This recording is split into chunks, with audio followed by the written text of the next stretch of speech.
Have you ever wondered what it takes for a good person, someone kind, compassionate, and ethical, to commit acts of cruelty or even become a monster? Imagine someone you admire, someone you trust, transforming into someone you barely recognize. What if I told you that this isn't just a rare anomaly but a pattern seen across history and human behavior? Today we are delving into one of the most provocative and unsettling questions about human nature. Why do good people sometimes do bad things? By the end of this video, you'll uncover the shocking mechanisms that push ordinary individuals into darkness. More importantly, we will explore how to recognize and resist these forces, with the last insight being the most critical and empowering of them all. This journey takes us deep into psychological experiments, historical events, and philosophical reflections that expose the fragile boundary separating good from evil. But this isn't just a story about others, it's a mirror that forces us to look inward and ask, what would I do in their place? Could I too be swayed by these forces?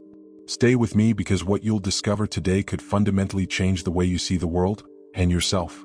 The Lucifer Effect is a concept popularized by psychologist Philip Zimbardo, who conducted the infamous Stanford prison experiment.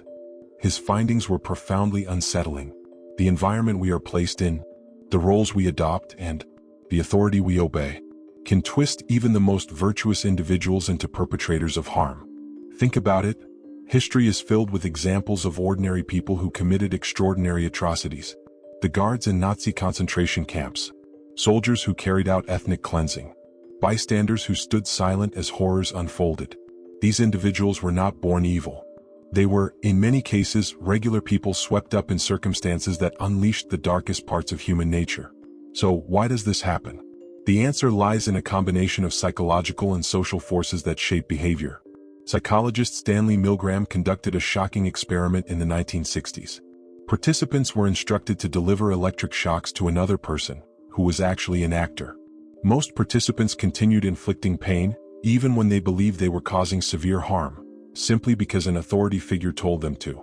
Now think about your own life. How often do we follow orders without questioning them? What would you do if a person in power asked you to compromise your morals for the greater good? When we label others as the enemy, subhuman, or less than, it becomes easier to justify cruelty. This tactic has been used throughout history, from war propaganda to political discourse. Consider how certain groups are reduced to labels and stereotypes in today's world. How does this impact our ability to feel empathy and connection? The Stanford prison experiment demonstrated how quickly individuals conform to assigned roles.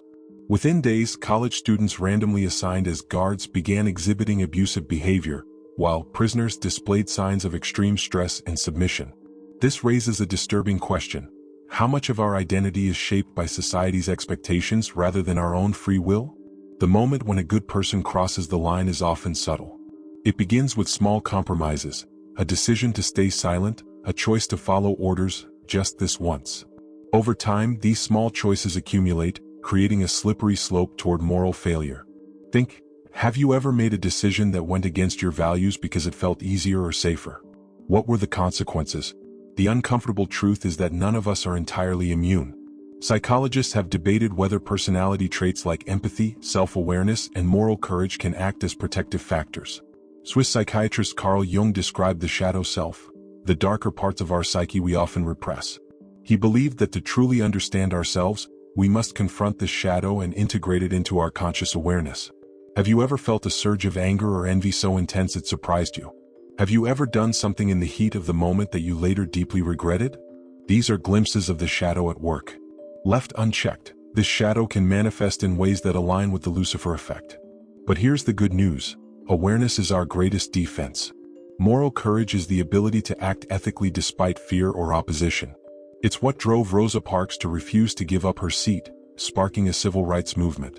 Ask yourself, if confronted with an unethical situation, would you speak up or stay silent? Surround yourself with people who reinforce your values. Strong social connections act as a buffer against negative influences. Pay attention to group norms. What is considered acceptable? Ask yourself, have I accepted something just because everyone else has? Socrates said, the unexamined life is not worth living. Regularly ask yourself, did I act with integrity today? Did I treat others with respect and empathy? Were there moments I stayed silent when I should have spoken up? The line between good and evil does not run between different groups of people or nations. As Alexander Solzhenitsyn once wrote, the battle line between good and evil runs through the heart of every man. This realization is both humbling and empowering. It reminds us that we are all capable of both harm and healing, but it also gives us the agency to choose. Will you choose silence or moral courage? Will you choose conformity or integrity? Will you be a bystander or a force for good? The same mechanisms that create monsters can also create heroes. The choice is yours. If you found this video insightful, don't forget to like, subscribe, and share your thoughts in the comments. Let's continue this conversation, because understanding human nature is the first step to changing it.